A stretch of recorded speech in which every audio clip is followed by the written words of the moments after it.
안녕하세요. 행복지아씨입니다. 오늘도 시장을 정리하면서 하루를 마무리하는 시간을 가져볼 겁니다. 오늘 우리 시장은 코스피도 코스닥도 상승 마감했습니다. 코스피는 1.81%, 그리고 코스닥은 1.86% 상승 마감했습니다. 시장 수급을 들여다보면은 외국인하고 기관 투자자들이 오늘 1조 넘는 이렇게 코스피에서 순매수를 했고, 그리고 전체적으로 보면은 하락한 종목들보다 상승한 종목들이 훨씬 더 많습니다. 그리고 코스닥에서도 외국인하고 기관들이 2천억 넘는 이런 순매수를 했고, 그리고 하락한 종목들보다 상승한 종목들이 훨씬 더 많습니다. 자, 오늘은 시장 분위기가 좋았습니다. 어제는 또 좋지 않았죠. 오늘은 좋았다가 어제는 또 좋지 않았다가. 자, 지금 보시는 것이 코스피 차트입니다. 코스피 차트를 쭉 보면은 뭐 전반적으로 해서 작년 한 7월경부터 시작해서 뭐 하락장이 시작됐다라고 볼 수 있습니다. 뭐 조정이라고 봐야 되겠죠. 뭐 이때쯤 제가 초보자들은 이제 좋은 시절 끝났으니까 집에 가야 됩니다. 이때 이야기한 거고, 이제 고수들만 남아서 외로운 싸움을 하고 있는 중입니다. 자, 그런데 최근 시장을 보면은 뭐 그동안 뭐 하락 변동성도 컸습니다만은 일일 변동성도 굉장히 큽니다. 지난주만 하더라도 이런 식으로 해서 한 주, 와, 이거 막 계속 내렸잖아요. 그런데 이번 주만 해도 또 쉬운 시장이 아닙니다. 오늘 이렇게 갭 상승해서 상승 마감했습니다만은 어제만 하더라도 이렇게 갭 하락을 냈어요. 하루 상승하고 뭐 하루 하락하는 이런 참 걷잡을 수 없는 시장이 지금 흘러가고 있습니다. 그런데 전체적으로 보면은 이렇게 색깔을 칠해서 좀 보면은 아직은 약세 구간이다라고 볼 수 있습니다. 이렇게 약세 구간, 파란색 계열이 많죠. 약세 구간이라고 볼 수 있습니다. 현재 세력들도 좀 어중간할 겁니다. 지금 주식을 갖다가 팔려니까 기업들 실적이 좋게 나오고 있거든요. 또 그리고 위드 코로나 바람으로 인해서 전 세계 사람들의 사회 경제 활동이 늘어나고 있습니다. 또 그리고 우리나라 같은 경우도 해외로 나가는 데 있어서 항공편을 갖다가 늘린다, 뭐 이런 이야기들이 계속 나오고 있는 그런 상황이다 아닙니까? 그러니까 지금 팔려고 하니까 참 앞으로 오르는 게 걱정이 되고, 또 뭐 지금 살려고 하니까 뭐 워낙 악재가 너무 많잖아요. 그렇다 보니까 참 세력들 역시 이렇게 하기도 저렇게 하기도 어려운 그런 딜레마에 빠져 있다라고 볼 수가 있겠습니다. 어쨌든 오늘 시장 이렇게 상승했는데, 상승 마감한 것은 이 바이든 대통령 방한이 큰 영향을 미쳤다라고 볼 수 있습니다.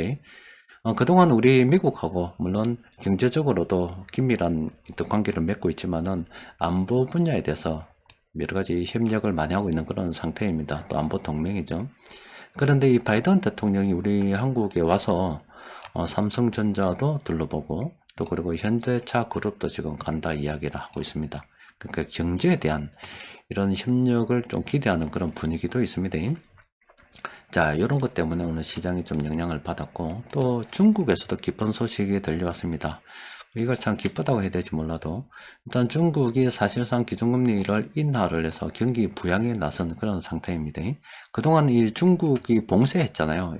이 지역 저 지역 뭐 도시 봉쇄를 하다 보니까 중국 경기 침체에 대한 우려가 있었는데, 중국이 기준금리를 인하해서 경기 부양에 대한 의지를 보여주니까 중국 경기 침체에 대한 우려가 좀 감소하면서 또 그런 투자 심리도 시장에 영향을 미쳤다라고 볼 수가 있습니다. 오늘은 그렇습니다. 그런데 현재 상황이 그렇게 넉넉한 건 아닙니다. 지금 한국은행에서 오늘 생산자 물가 지수를 발표를 했는데, 2015년을 100으로 봤을 때 지금 현재 한 18% 정도 생산자 물가 지수가 이렇게 올라 있습니다. 생산자 물가 지수가 저렇게 오르고 있다는 것은 향후 이게 증가가 되겠죠. 우리 소비자 물가로 증가가 돼서 전체적인 물가 상승으로 이어질 수도 있습니다. 이게 좋은 현상은 아닙니다. 왜 이런 일이 일어났는지는 뭐 여러분들 다 알고 계시죠.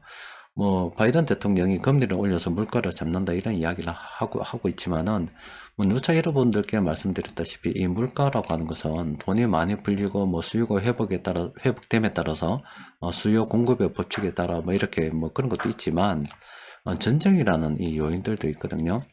또 그리고 또 수출 금지를, 원자재, 곡물 이런 거 수출 금지를 하는 국가들도 있고, 또 공급 유통에 대한 어떤 문제들도 있고 해가지고 하여튼 다른 요인들로 인해서 물가가 지금 이렇게 오르고 있는 그런 상황이죠. 자, 그런데 뭐 본김에 밑에 아래쪽으로 좀 더 보면은 지금 소비자 물가 지수도 2020년을 100으로 했을 때 벌써 7% 올랐고, 생활 물가 지수도 8% 올랐고, 특히 건설 공사비 지수, 이거는 뭐 철근도 들어가고 많이 들어가는데 2015년을 100으로 했을 때 벌써 43%나 지금 올라가 있습니다. 그래도 뭐 소비자 심리 지수는 좀 괜찮은 편이죠. 이렇게 일단 물가가 높다는 것은 또 향후 금리 인상 이런 것도 우리가 좀 생각을 좀 해봐야 되고, 또 금리 인상이 되면은 아무래도 파산 위험, 또 그에 따라 소비 감소 우려, 또 경우에 따라서는 참 경기 침체 우려까지도 쭉 이어지게 되는 거라서 이런 거 유심히 살펴봐야 됩니다. 아직 시장의 투자 심리를 악화시킬 만한 불안 요인은 굉장히 많다, 이 이야기입니다. 그리고 요건 좀 더 또 다른 이야기인데, 중국 놈들이 욕을 들어먹는 이유가 미국하고는 좀 다르죠. 사실 우리가 미국에 그동안 도움을 많이 받았잖아요. 우리가 전쟁 끝나고 난 다음에 미국한테 좀 갈굼당한 적도 있지만 또 도움도 사실 많이 받았습니다. 그런데 이 중국은, 이 자석들은 좀 하는 게 희한해요. 1대1로라 해가 중국 중심으로 해서 뭐 세계 이쪽 저쪽으로 막 길을 만든다 해가지고 많은 나라들이 동참을 했잖아요.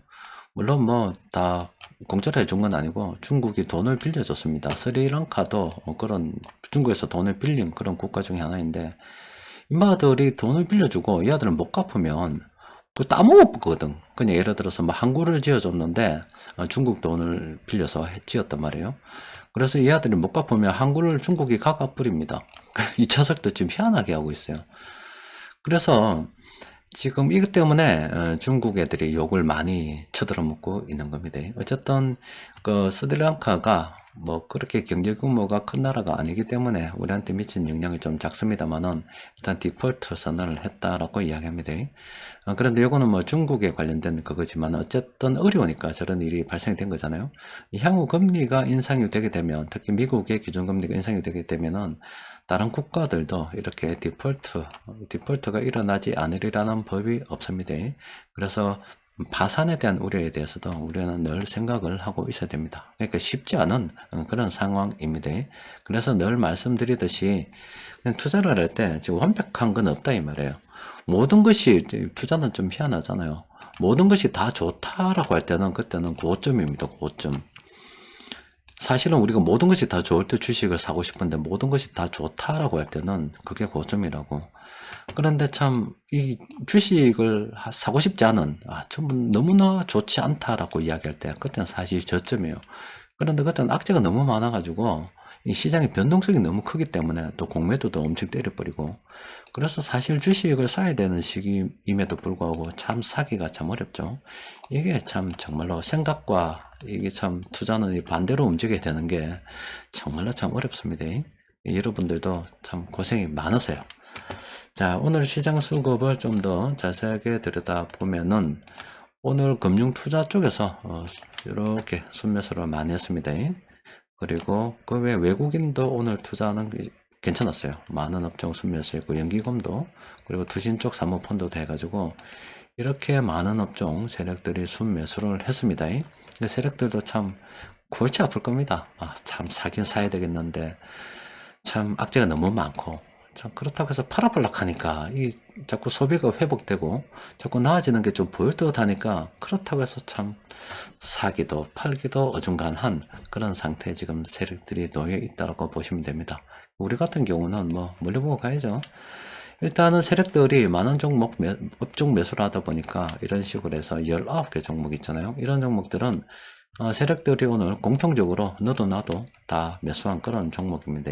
그 종목 수가 좀 많다 보니까 좀 살펴봤는데 다 어중간한가 봅니다. 그 중에서 우리가 관심을 가져볼 만한 게 요 아래쪽에 있는 요 종목들, 이런 종목들은 관심을 가져볼 만한데, 그 중에서 이 성광밴드 있잖아요. 파란색 하나 찍혔잖아요. 참모들이 매도하기 시작했어요. 요거는 지금 단기적으로도 뭐 추세는 좀 더 남아 있다라고 보이는데, 어쨌든 많이 상승을 해서 지금 조심해야 되는 그런 시점입니다. 그러니까 성광밴드를 제외한 나머지 종목들은 한번 연구를 해볼 필요가 있을 것 같습니다.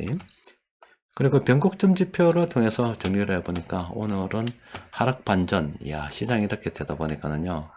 이게 얼마 만입니까? 얼마 만인지 몇 달 만입니까?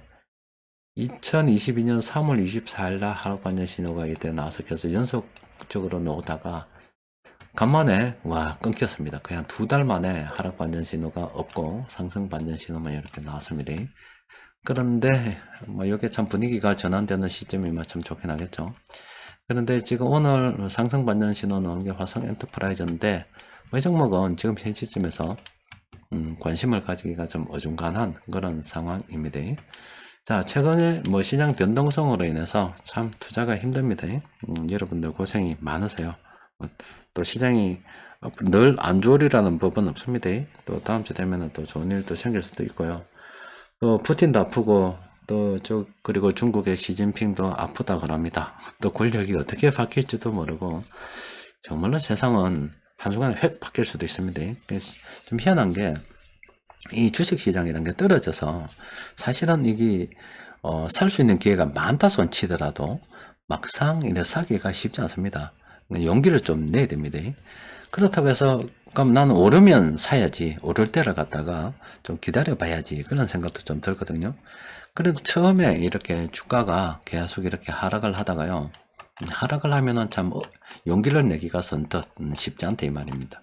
쭉 하락을 하다가 어느 순간 이렇게 조금 올라요. 그런데 이게 정말로 오르는 건지 앞으로, 아니면 다시 잠시 올랐다가 다시 떨어질 건지 이게 판단하기가 쉽지 않다고. 그래서 좀 더 기다려 보자라고 해서 오르네 이렇게 좀 확인하면 야 이제 내가 사야지 하고 들어갈 때쯤 되면 이미 여기서부터 이만큼 올려서 아이고 막 이때 가격이 막 생각나고 막상 사도 아이고 그럴 것 같으면 진작에 내 이때 좀 아무 때나 사나 할 걸, 이런 생각도 들면서 이 가격이 못내 그 눈에서 사라지지 않습니다. 그래서 사기가 참 쉽지 않습니다. 그래서 이 투자라는 게 확인하고 참 들어가기도 참 그래요. 그래서 차라리 시장 멀리 보면은 좀 더 이런 확인할 수 있는 길이 많이 있죠. 왜냐면 주가 멀리 보면은 주가의 변동폭이 굉장히 크기 때문에 뭐 한 20, 30% 올라도 향후 막 500%, 뭐 1000% 생각하면은 큰 게 아니기 때문에 살 수도 있죠. 그런데 투자라는 게 참 그래 멀리 보기도 참 어렵잖아요. 하여튼 어쨌든 간에 이 하락할 때 남들과 반대로 움직이기도 어렵고 어쨌든 살라 그러면은 용기가 필요한 겁니다. 우리 애들 같은 경우는 오늘 과감하게 용기를 내보세요. 용기를 내서 뭐 좀 샀다고 장중에 올려드렸죠.